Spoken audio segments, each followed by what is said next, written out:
우려하는 다른 하나님의 방식. 출애굽기 33장 19절 말씀. 여호와께서 이르시되 내가 내 모든 선한 것을 내 앞으로 지나가게 하고 여호와의 이름을 내 앞에 선포하리라. 나는 은혜 베풀 자에게 은혜를 베풀고 긍휼히 여길 자에게 긍휼을 베푸느니라. 아멘. 출애굽기 33장은 하나님과 모세 사이에 있었던 어색하고 복잡한 협상에 대한 말씀입니다. 모세는 이스라엘 백성들의 죄로 인해 진노하신 하나님과 협상을 시도합니다. 하지만 하나님은 자신의 뜻을 굽히지 않으십니다. 그럼에도 불구하고 모세는 하나님께 진노를 거두어 주실 것을 간구하며 하나님이 어느 정도까지 자신의 요구에 응답하여 주실 수 있을지 알기 위해 노력합니다. 우리는 실패를 딛고 다시금 도약을 하려 할 때 이러한 방식을 택합니다. 우리는 새로운 도약을 위해 사용 가능한 수단을 찾습니다. 하나님께서는 은혜로우십니다. 하나님께서는 확신을 주시고 긍정적이시며 관대하시고 친절하십니다. 하나님께서는 자비로우십니다. 하나님께서는 결정적인 순간에 도우실 수 있는 긍휼과 공감과 명쾌함을 지니고 계십니다. 이것은 모세가 커다란 실패 후에도 새로운 미래 여정을 위해 그토록 간절히 희망한 이유입니다.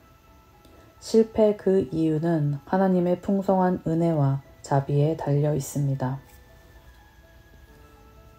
그러나 기억해야 할 것은 단순히 하나님의 은혜와 자비만을 말하려는 것이 아닙니다. 하나님께서는 은혜를 베푸시기 원하는 사람들에게 은혜를 베푸시고 자비를 베푸시기 원하는 사람들에게 자비를 베푸신다는 것입니다. 온전히 하나님의 마음에 달려 있는 것입니다. 비록 곤란한 거래를 하는 입장이긴 하지만 모세는 미래가 참되신 하나님께 달려 있고 그분은 그저 행운을 가져다 주는 마법사나 마냥 친절하고 마음이 좋은 아저씨가 아님을 분별할 수 있는 사람이었습니다. 우리의 미래는 하나님의 인도하심에 달려있기 때문에 하나님의 뜻과 다르게 결정될 수 없습니다. 이스라엘은 스스로가 매력적으로 여기던 모든 우상들을 포기해야 했습니다. 우리가 선호하는 모든 종교적 확신, 이념과 성향을 버려야 합니다. 하나님께서는 그 어떤 것도 인정하지 않으셨음을 주목해야 합니다. 모세는 믿음의 사람들이 배운 그것을 배웠습니다. 실패 그 다음에 있을 미래는 온전히 하나님께 달려있지 우리에게 달려있는 것이 아닙니다.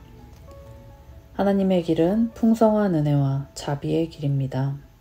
그러나 그 길은 하나님의 방식에 따른 은혜와 자비의 길이지 우리의 삶의 방식에 따른 것이 아닙니다. 그러므로 하나님을 믿고 하나님을 알며 하나님을 위해 산다고 말하는 사람들을 마땅히 스스로를 분별하고 점검해 보아야 합니다. 믿음의 사람들은 스스로의 방식으로 살아가지 않습니다.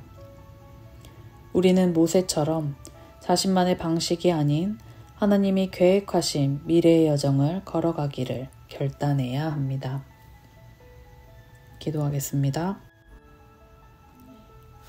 주님, 우리에게 우리 자신의 방식이 아닌 하나님의 방식에 따른 은혜와 자비로 가득한 미래를 허락하여 주시옵소서.